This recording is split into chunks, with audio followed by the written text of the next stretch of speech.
Okay, let's get the show on the road, as they say. It's the top of the hour. Get the laptop fired up.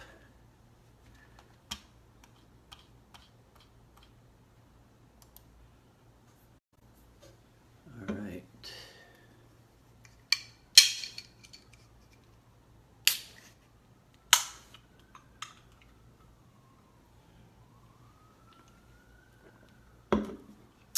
Okay. All right. Hello, everyone. This is Dwight Woods, the Jeet Kune Rebel, and welcome to the I Love Jeet Kune broadcast number 29. This is the one about Jeet Kune. Is it or can it be a style? All right. First things first. When I use the term style in this context, I'm using the vernacular, as in when in Enter the Dragon, if you remember, the on the scene on the junk, the Chinese junk, the Australian fighter says to Bruce Lee, "What's your style?" Right. So that's the context in which I'm using the word style. Similarly, in oh my gosh, okay, I got to do something embarrassing. I didn't bring my reference material over to the desk with me, so. Everybody, forgive this blank spot, but I got to go get my reference material. I'm so sorry. Hang on 1 second. Talk amongst yourselves.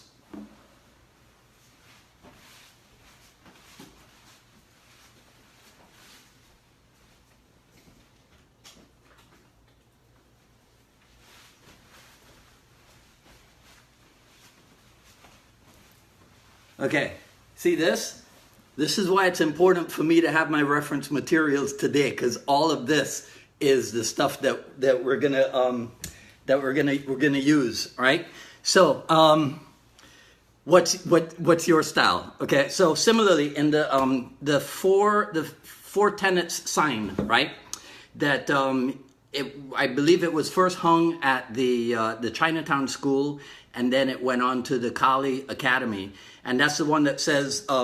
The truth in combat is different for every individual in this style, right? So that's the Art and Philosophy book, right here, page 167. Did I get it right? Okay. And we also see repeated in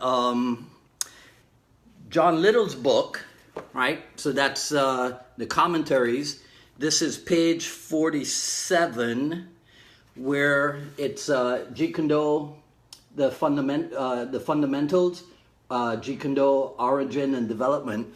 And Cedar Bruce writes, "I'm having a Kung Fu system drawn up. This system is a combination of chiefly Wing Chun, fencing, and boxing. As for Kung Fu training, I'll have them written down. When it is finished, boy, will it be it." That's not exact. That's not the correct quote that I meant, because I wanted to have the word style in there. But anyhow, you get my point, right? So there's that. So it's kind of the angle that I wanted to look at today, because as I travel around and interact with different people in the martial art world at large and in the Jeet Kune world specifically. You kind of see everyone's method. Oh, shoot, Ray, thanks, man. Without you, I would mess this up every time. So here we go. I've worn this one before, but I know this is everybody's favorite. Thanks, Ray. Right. So you see everyone's martial art method kind of advancing and becoming more popular. So the question that I'm throwing out there to you guys is the same thing happening with Jeet Kune, right? I mean, even recently, Wing Chun has experienced a kind of a renaissance with the Ip Man movies, right? And Brazilian Jiu-Jitsu, for example, hit the world real hard in 1993. And now, 25 years later, it's probably the most popular martial art method out there, having supplanted even Taekwondo, which may have held the #1 spot for decades, right? And in spite of there being differences in how these arts are taught, right? So in other words, I'm pretty sure that the original, let's call it, Gracie method of BJJ is not identical to, say, Eddie Bravo's. I don't have enough knowledge of Brazilian Jiu-Jitsu, but I don't think it's identical to, say, Eddie Bravo's 10th Planet Jiu-Jitsu, even though they may have the same or at least similar origins, right? Likewise, in Taekwondo, there's the International Taekwondo Federation and there's the World Taekwondo Federation, and I don't think that they do things identically, right? As a matter of fact, even Taekwondo itself is kind of a breakaway, I think, if I have my history correct. Taekwondo is a breakaway from Tang Soo Do or Muda Kwan, right? And then that scenario is repeated in Japanese martial art, because you have the original Masoyama Kyokushin, and then the kind of offshoots of Kyokushin. You have World Oyama Karate, you have Enshin, you have Ashihara, you have Seido, and probably some more that I don't know anything about. So my question, therefore, is: do we have the same thing going on in Jeet Kune Do, in that we have those who practice, let's say, the Inasano method, right, or aka Jeet Kune Do concepts, right, versus the Oakland Jeet Kune Do or even the Seattle Junfan, right? So what exactly is going on here? So that's kind of the thinking that went into today's topic of whether or not Jeet Kune Do can be a style. So I think first we need to identify exactly what might go into making a style, right? So perhaps one element is uniformity, or as some Jeet Kune Do diehards might say, conformity, right? What I mean by this is that across the board, even in their, so I'll take my beloved Shotokan, right? Even in their different associations, because there's Japanese Karate Association, there's Japanese Shotokan Karate Association, there's International Shotokan Karate Federation, there's Shotokan Karate of America, and more, right? But I think that across the board, even in their different associations, I'm fairly sure that Shotokan practitioners do the same material, right? And I'm pretty sure that they follow the same belt ranking system. So let's identify, are there such things as fixed elements of Jeet Kune Do? I guess you could look at it from the standpoint or the viewpoint of techniques, couldn't you? Right? I mean, you can find a list of Jeet Kune Do technique terminology in a few places, so we know that there could be such a thing as standard Jeet Kune Do techniques. So if you go to a seminar or an instructor conference and you get a series of techniques, then you could go back home thinking this is the curriculum that I should, that I should be following, right? And when you think about that, I recall that Sifu and Asano, who I'm going to see in Jacksonville, Bo, I hope you and Bo Jackson from Gainesville, I think, is on. I hope you and Sifu Victor will be down in Jacksonville this weekend, right? So when I recall that on seminar, a lot of times Sifu Dan repeatedly talks about a period in where Bruce Lee kept changing the curriculum. So I think that gives light to the fact that there was a specific curriculum at some time, right? Hey, Sifu Nick, how you doing? So it's not hard to believe that, of course. I mean, there's evidence of it because we have tons of notes that indicate that Bruce Lee had specific progression. So I'll give you an example. Again, Jeet Kune Do commentaries, right? Page 120 says here, right? I can't get this thing right. Yeah, there we go. Some combination attacks, right? Western boxing punch combinations, right? The 1-2, the lead low, lead high, rear low, lead high, lead low, rear high, right? Sounds a lot like 2-count Kali high and low to me. All right. Okay. So that's an example of specific curriculum, right? The Tao of Jeet Kune Do. All right. I told you guys I had a lot of reference material for you today. The Tao of Jeet Kune Do on page 176. You know what's really fun about doing these broadcasts for you guys is that when I go back to this material, right? I see stuff that I think I never saw before, right? So page 176 of the old Dao of Jeet Kune Do has a thing here, right? A section on lead and counters, right? So it's like the lead is the jab, the counter is the snap back with a counter jab, or slip outside with a counter jab, and all kinds of stuff. So there are examples of specific curriculum stuff, I think, right? That we could, I don't want to say standardize, right? But you guys understand what I'm talking about, right? Again, in Jeet Kune Do commentaries, right? I'm trying to go through this stuff as quickly as I can, guys. Page 294, there's a thing called, hang on. My thumbs aren't that fast. There's a thing called an organized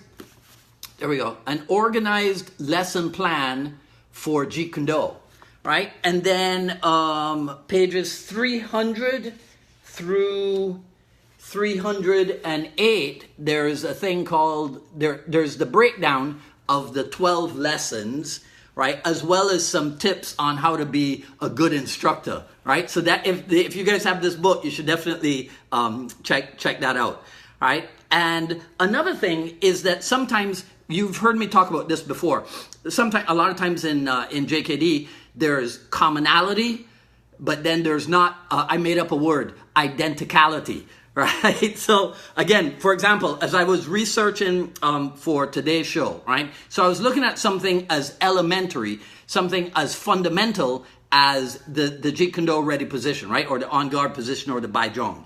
So one of the earliest, in terms of Jeet Kune Do material, one of the earliest representations of the Bai Zhong is Old School Dao, right, on page 30. I think I got the right page. Let's see. All right? Yeah.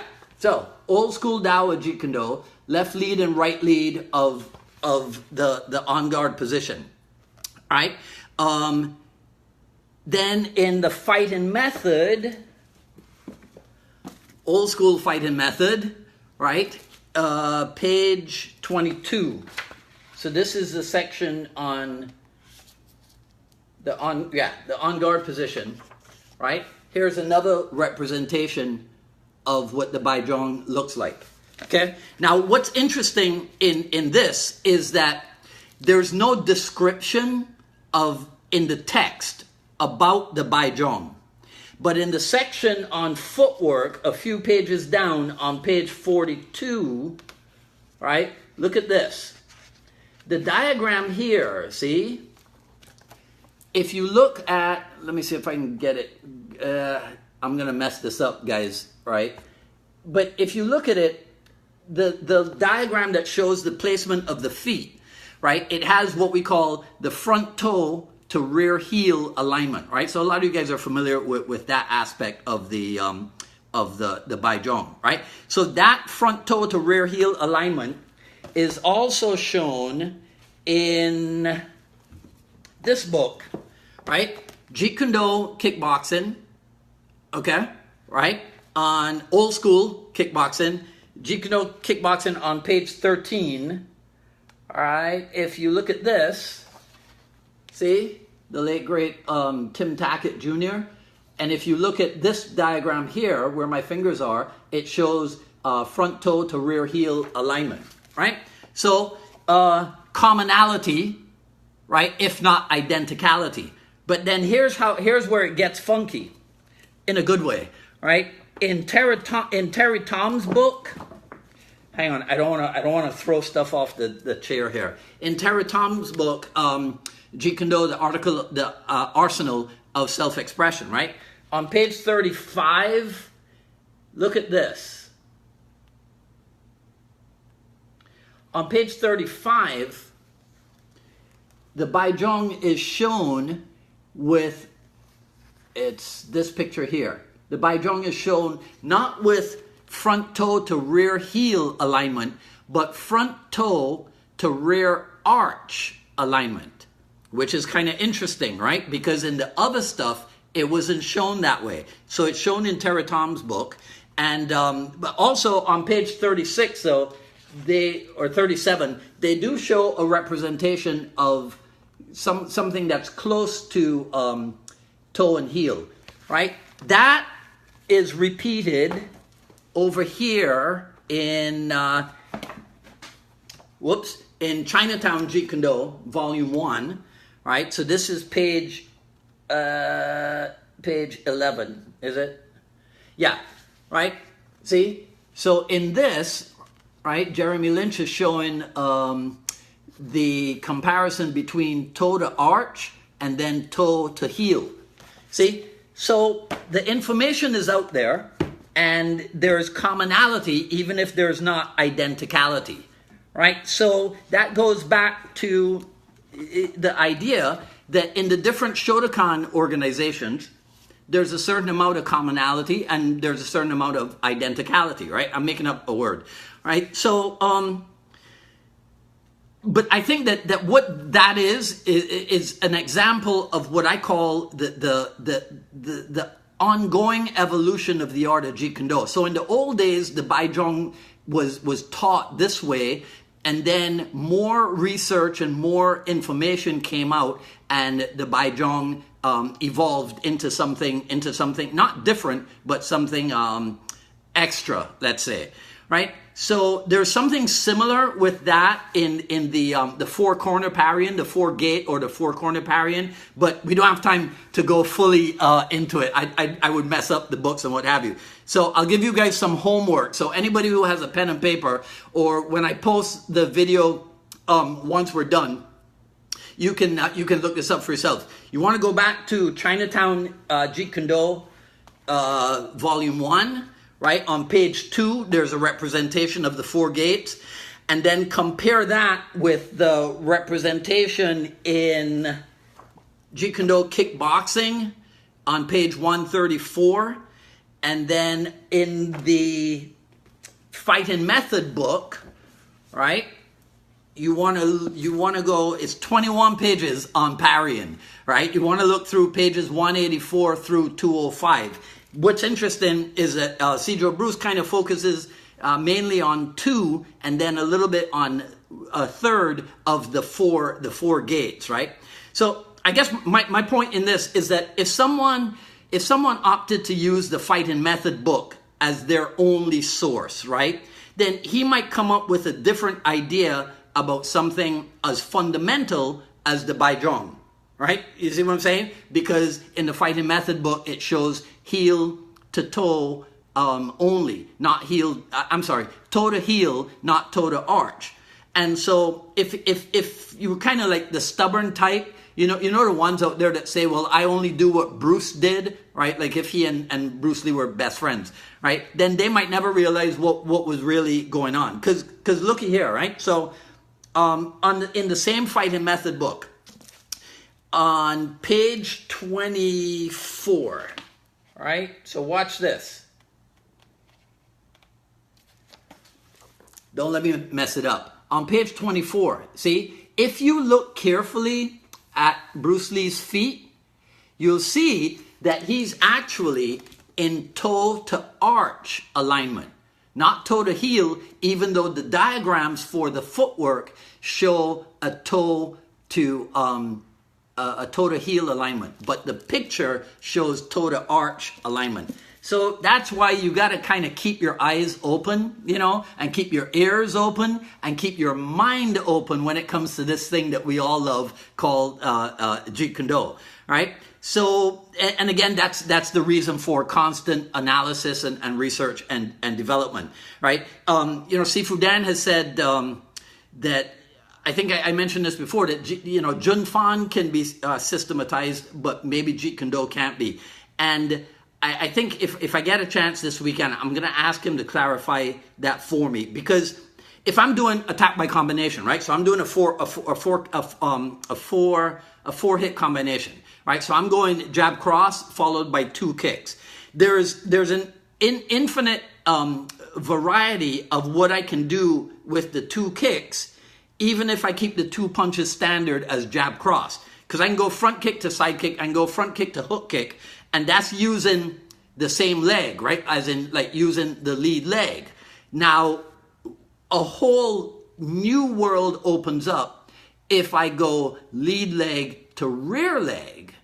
You see, but it's all still in that 4-hit combination. Actually, the reason why that came to mind, the whole 4-count thing, was because yesterday in class we took a look at the 15 combinations of the Muay Thai 4-count, because we were in Muay Thai session, right? And years ago, I came up with, I took that idea of 15 4-count drills from Thai boxing and came up with what I call the Junfan 4-count kickboxing drills, right? So my old student Ruben Barreto, he'll know what I'm talking about. He's online here with us. In Junfan, we never really developed it as many as 15 counts, because in Junfan we're not looking to multiply. We're not looking to daily increase. We're looking to daily decrease. Right? And then the delivery system for Junfan is a little bit different from the delivery system in Muay Thai, right? Muay Thai, everything is like 100%, you know. The rear round kick is designed to kill you every time that you hit with it, whereas Junfan technique can have a little bit more crispiness to it, right? So but my intention in talking to you guys for the last 20 minutes, right, was really just to stimulate your brain and give you something to think about. I mean, you don't really think that there's such a thing as a right or wrong answer, right? In Jeet Kune Do, can it be a style? Is it a style, or what have you? So I'll leave you with a couple of things, right? So first thing is from Junfan Jeet Kune Do, the textbook. All right, so. And thus far, I have not messed up and thrown anything onto the floor. So, Junfan Jeet Kune Do, the textbook, page 158. All right, so it's way down here in the back of the book, right? And what we have is a glossary of Junfan terminology, right? I don't want to move it closer because I might knock over my microphone. But if you look at it, you'll see it's Chinese term, English term, right? Gun, Sijo, Sifu, Siheng, Sibak, all that stuff, right? Okay, so we got Chinese term, and then we have the English term. So this is Junfan Jeet Kune Do, the textbook.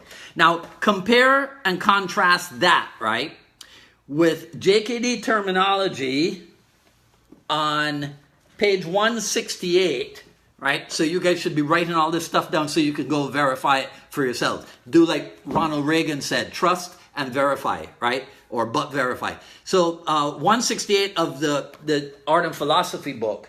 So check this out.